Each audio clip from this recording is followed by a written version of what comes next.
Well, what we're doing here today in this fantastic venue, the Sage Gateshead, is running the first of our mobility stages. So we observed that there was a lot of very creative activity happening in a kind of localized way all around Europe, but there was nothing that was really tying all of this together.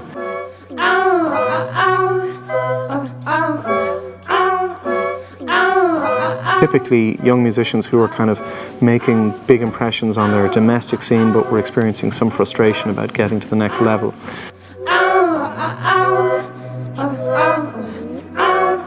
We're going to take this kind of 12 points roadshow after every edition where we have 12 bands. We'll take 3 of those bands and we'll kind of put that on the road for the next year to come.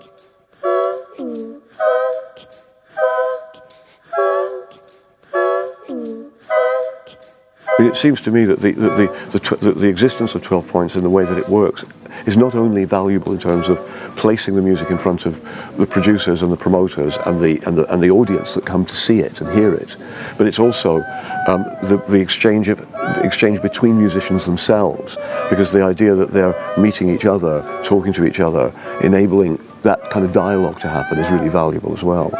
And that's, I think those anything that enables that word to be spread and the opportunities to be found and developed is important. I started looping and using effects. I was so into the electronic stuff, so I started doing concerts with it. And now I'm doing solo concerts with looping and different acoustic instruments and singing mainly. Who's all gonna let me hear you blow?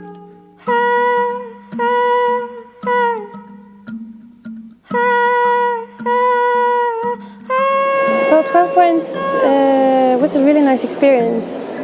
I got to meet some very nice musicians when I was there in Stavanger. And like Donkey Monkey, we are friends now and we meet here and it's really nice. So nobody is donkey, nobody is monkey, and everybody is a donkey monkey. Donkey monkey.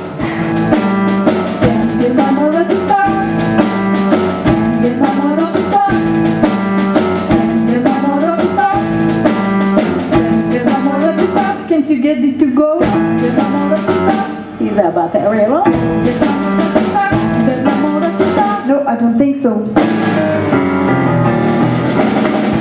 Our festival proposition is quite a challenging one for audiences. Effectively, we're saying, come out and hear 12 bands that you've never heard before. And one of the things that we try to convey to young audiences is that this is young musicians just like you from other cities or other urban centres in Europe.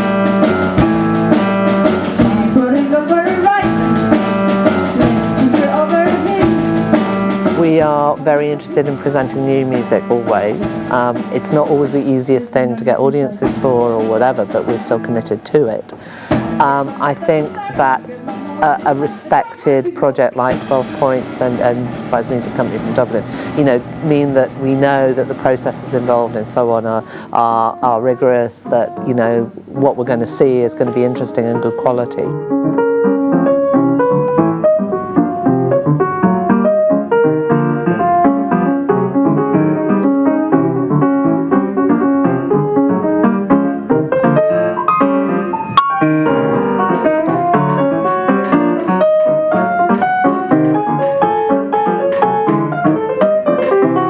Since we had a chance to play at 12 Points last year, it was last year, we had a lot of more gigs and in Europe. Yeah. There was MERS Festival, which is very, very big because of 12 Points, and then after MERS and after all the other European festivals, there were some people at this festival, and it's because it never ends.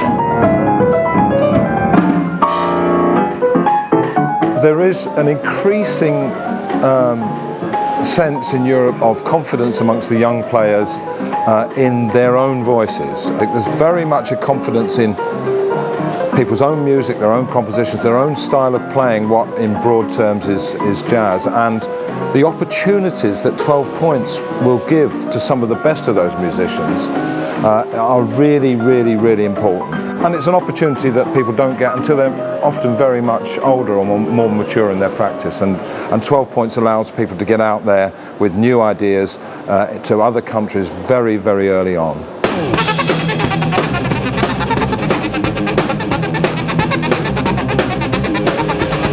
I guess we're jazz musicians, but I don't think we're afraid of opening all the doors to different influences and different styles. You're sort of struggling in the practice room and you think to yourself, oh, it's just us trying to get some more gigs and struggle to get in Europe. But there's bands just like us in Germany and France and Italy thinking the same thing. There's a whole set of criteria that you're told that you need, like you need to have a certain amount of PR or a record release or certain distribution, which when you're a young jazz musician just seems impossible. What 12 Points might do is it encourages networking with people that you might not meet before, or international contacts in terms of agents and booking promoters that you just wouldn't meet on the local circuit.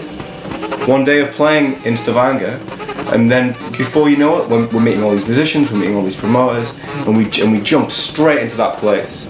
A representative from North Sea was there to check out the bands, and after the gig he came up and said he thought we'd be perfect. And then 4 months later we find ourselves sort of on the same bill as Dave Holland.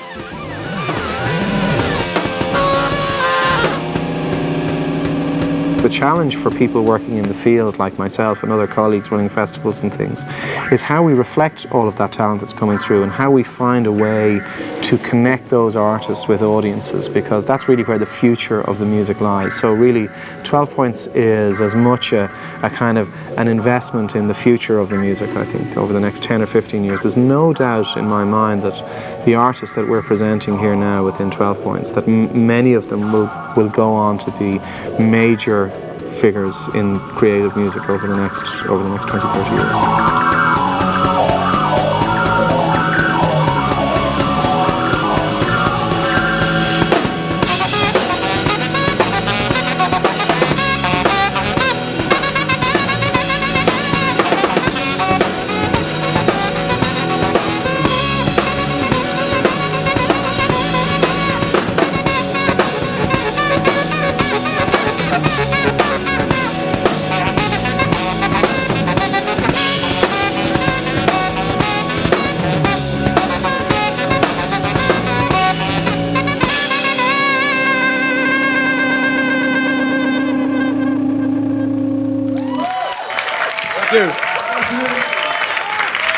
When I was reading the brochure, it just sounded very varied, and everything that was described sounded completely different from one another, and it just sounded like I'd just get a complete snapshot of the festival really in one go.